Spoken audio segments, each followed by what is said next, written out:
मोदी 3.0 और पहला पूर्णकालिक बजट पेश हो गया है। वित्त मंत्री ने संसद में बजट पेश कर दिया है और बजट पेश होने के तुरंत बाद इंटरनेट पर यह तस्वीर वायरल होने लगी।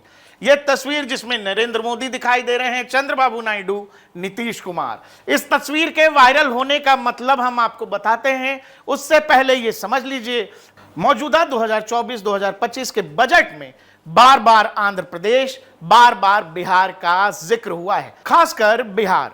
और मौजूदा बजट से बिहार बम बम है, नीतीश कुमार जेडीयू बम बम है।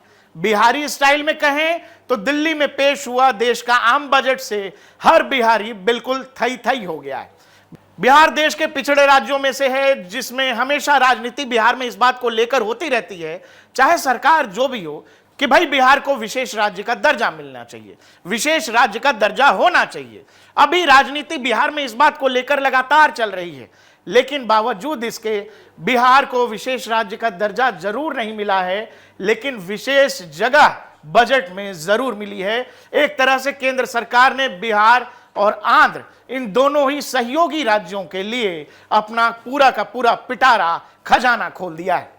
और यही कारण है कि अचानक जैसे ही बजट पेश हुआ, ये वाली फोटो इंटरनेट पर वायरल हो रही है, क्योंकि मोदी 3.0 गठबंधन की सरकार है और गठबंधन के सहयोगियों का ध्यान रखना है। और यही कारण है कि पूरा एनडीए सरकार ने अपना खजाना दो राज्यों के लिए खोल दिया है। तो सवाल है कि बिहार को क्या मिला और आंध्र प्रदेश को क्या मिला। बिहार को करीब 60,000 करोड़ का एक पैकेज दिया है एनडीए सरकार ने, दूसरी तरफ 15,000 करोड़ का आंध्रा के लिए विशेष पैकेज दिया है। आप जब बिहार के उसमें आएंगे तो अलग अलग मदों की तरफ जाएंगे तो करीब 60,000 करोड़, उसमें क्या क्या है, 26,000 करोड़ के करीब 4 एक्सप्रेसवे हैं, पटना पूर्णिया, बक्सर भागलपुर एक्सप्रेसवे, बोधगया राजगीर, वैशाली और दरभंगा को जोड़ने वाले एक्सप्रेसवे, करीब 4 एक्सप्रेसवे जिनकी लागत 26,000 करोड़। इसके अलावा बिहार के पीरपैंती में 21,000 करोड़ का एक पावर प्रोजेक्ट लगना है। अब आगे आते हैं, बाढ़ से निपटने के लिए बिहार को अलग से एक सहयोग राशि दी गई है, वो करीब 11,500 करोड़ की। बिहार में महाबोधि मंदिर, विष्णुपद मंदिर को विकसित किया जाएगा, ठीक वैसे जैसे उज्जैन या फिर काशी का विश्वनाथ कॉरिडोर हो। बिहार में नए मेडिकल कॉलेज की सौगात है, एयरपोर्ट्स की बात है। बिहार में स्पोर्ट्स इंफ्रास्ट्रक्चर को स्थापित किया जाएगा। गंगा नदी पर 2 नए पुल बनाए जाने हैं। अमृतसर कोलकाता इंडस्ट्रियल कॉरिडोर की बात की गई है। कुल मिलाकर बिहार को 60,000 करोड़ का पैकेज है। वैसे ही आते हैं आंध्र के पास, जहां तमिलनाडु एनडीए की सरकार है, बीजेपी सहयोगी दल है। आंध्रा के लिए वित्त मंत्री ने 15,000 करोड़ रुपए की विशेष घोषणा की है, जिसमें आंध्र प्रदेश को 15,000 रुपए आवंटित किए गए हैं। किस लिए? आंध्र प्रदेश पुनर्गठन अधिनियम के तहत।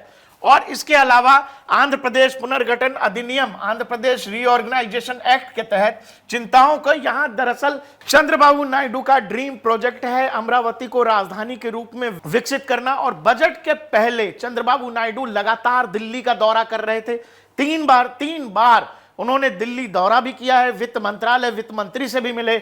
और ये सब कुछ होने के बाद अब बिहार और आंध्र की बल्ले बल्ले है। बिहार देश के उन राज्यों में से है जहां प्रति व्यक्ति आय बहुत कम है, पॉपुलेशन बहुत ज्यादा है, देश के पिछड़े राज्यों में से है। और इस पिछड़ेपन का बेसिक कारण यही है कि वहां बेसिक आधारभूत संरचना नहीं है। और ये उम्मीद करते हैं कि जब केंद्र सरकार ने इतना बड़ा विशेष पैकेज, करीब 60,000 करोड़ का पैकेज अगर बिहार को दिया है, तो बिहार एक बार फिर से विकास के रास्ते पर, खुशहाली के रास्ते पर निकलेगा।